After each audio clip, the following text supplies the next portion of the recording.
ಮಕ್ಕಳು ಮಹಿಳೆಯರು ಯಾರೇ ಆದರೂ ಈಗ ನಗರದಲ್ಲಿ ಕೆಲ ಏರಿಯಾಗಳಲ್ಲಿ ಒಂಟಿಯಾಗಿ ಓಡಾಡದಂತಾಗ್ಬಿಟ್ಟಿದೆ. ರಕ್ತ ಹೀರೋದಕ್ಕಾಗಿ ಕಾದು ಕುಳಿತಿರ್ತವೆ.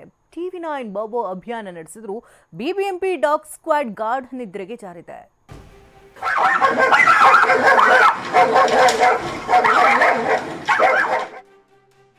ಬಾಬೋ ಹಾವಳಿಗೆ ಬೆಚ್ಚಿ ಬೀಳುತ್ತಿರುವ ಬೆಂಗಳೂರಿಗರು. ಬಿಬಿಎಂಪಿ ಡಾಗ್ ಸ್ಕ್ವಾಡ್ಗೆ ನಾಯಿ ಕಚ್ಚಿದೆಯಾ?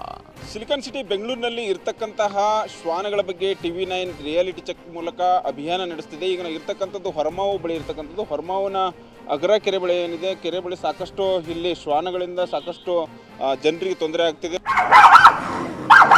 ಹೊರಮಾವು ಅಗರ ಕೆರೆ ಸುತ್ತಮುತ್ತ ಗಾರ್ಬೇಜಿನಿಂದಾಗಿ ಬರುವ ನಾಯಿಗಳು ಜನರ ನಿದ್ದೆಗೆಡಿಸಿವೆ. ಸಂಜೆ ಯಾತ್ರೆಯಲ್ಲಿ ಓಡಾಟ ಕೂಡ ಕಷ್ಟ ಅಂತಿದ್ದಾರೆ ಸ್ಥಳೀಯರು. ನಮ್ಮ ಏರಿಯಾದಲ್ಲಿ ಏನಾಗಿದೆ ತುಂಬಾ ನಾಯಿಗಳಿದೆ, ಓಡಾಡಕ್ಕೆ ಆಗಲ್ಲ. ಆಮೇಲೆ ರಾತ್ರಿ ಹೊತ್ತೊಂದು ಅಂತಾರೆ, ಹಗಲೊತ್ತೂ ಅಷ್ಟೇ. ಯಾವ ಮಕ್ಕಳು ಓಡಾಡಕ್ಕಾಗಲ್ಲ, ದೊಡ್ಡವರು ಓಡಾಡಕ್ಕಾಗಲ್ಲ. ಆಮೇಲೆ ನೈಟಲ್ಲಿ ನಿದ್ದೆ ಮಾಡೋಕ್ಕೆ ಕೊಡಲ್ಲ. ಎಷ್ಟು ಬಗಳುತ್ತೆ ಅಂದರೆ ಸೌಂಡು ಇರಿಟೇಟ್ ಆಗುತ್ತೆ ನಮಗೆ.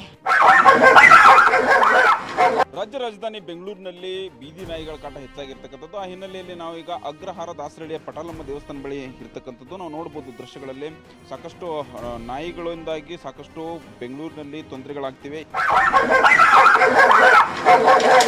ಅಗ್ರಹಾರ ದಾಸರಹಳ್ಳಿ ಪಟಾಲಮ್ಮ ದೇಗುಲ ಬಳಿ ರಾತ್ರಿಯಾದ್ರೆ ಬೈಕ್ಗಳ ಮೇಲೆ ನಾಯಿಗಳು ಅಟ್ಯಾಕ್ ಮಾಡುತ್ತವೆ. ಬೈಕ್ ಮೇಲಿಂದ ಎಷ್ಟೋ ಲೇಡೀಸ್ಗಳು ಕೆಳಗೆ ಬಿದ್ದಿದ್ದಾರೆ. ಮಕ್ಕಳಂತೂ ಹೊರಗೆ ಹೋಗಲು ಭಯ ಬೀಳುತ್ತಿದ್ದಾರೆ. ಬಿಬಿಎಂಪಿ ಡಾಗ್ ಸ್ಕ್ವಾಡ್ ಎಲ್ಲಿದೆ, ಏನ್ ಕೆಲಸ ಮಾಡ್ತಿದೆ ಅಂತ ಸ್ಥಳೀಯರು ಪ್ರಶ್ನಿಸುತ್ತಿದ್ದಾರೆ. ಬೆಳ್ಳಂದೂರಿನ ದೊಡ್ಡಮ್ಮದೇವಿ ನಗರದ ಬಳಿಯಂತೂ ಜನರಿಗೆ ಸಾಕಾಗೋಗಿದೆ. ಇಲ್ಲಿನ ತೆಂಗಿನ ತೋಪಿನಲ್ಲಿ ಅನ್ಯ ರಾಜ್ಯದಿಂದ ಬಂದವರಿಗೆ ಬಾಡಿಗೆ ನೀಡಲೆಂದು 200ಕ್ಕೂ ಅಧಿಕ ಅನಧಿಕೃತ ಶೆಡ್ ನಿರ್ಮಿಸಲಾಗಿದೆ. ಇಲ್ಲಿ ಎಲ್ಲೆಂದರಲ್ಲಿ ಕಸ ಮಾಂಸ ಎಸೀತಾರೆ. ಜನ ಭಯದಲ್ಲೇ ಓಡಾಡುವಂತಾಗಿದೆ. ಸಿಲಿಕಾನ್ ಸಿಟಿ ಬೆಂಗಳೂರಿನಲ್ಲಿ ಬೀದಿ ನಾಯಿಗಳ ಹಾವಳಿ ಸಿಕ್ಕಾಪಟ್ಟೆ ಜಾಸ್ತಿ ಆಗಿದೆ. TV9 ನಿರಂತರವಾಗಿ ಅಭಿಯಾನ ಮಾಡ್ತಾ ಇದೆ. ಇನ್ನೂ ಕೂಡ ಅದನ್ನು ಎಚ್ಚೆತ್ತುಕೊಳ್ಳುವಂಥ ಕೆಲಸ ಬಿಬಿಎಂಪಿ ಅಧಿಕಾರಿಗಳು ಮಾಡ್ತಾ ಇಲ್ವಾ ನೋಡ್ತಾ ಇರ್ಬೋದು.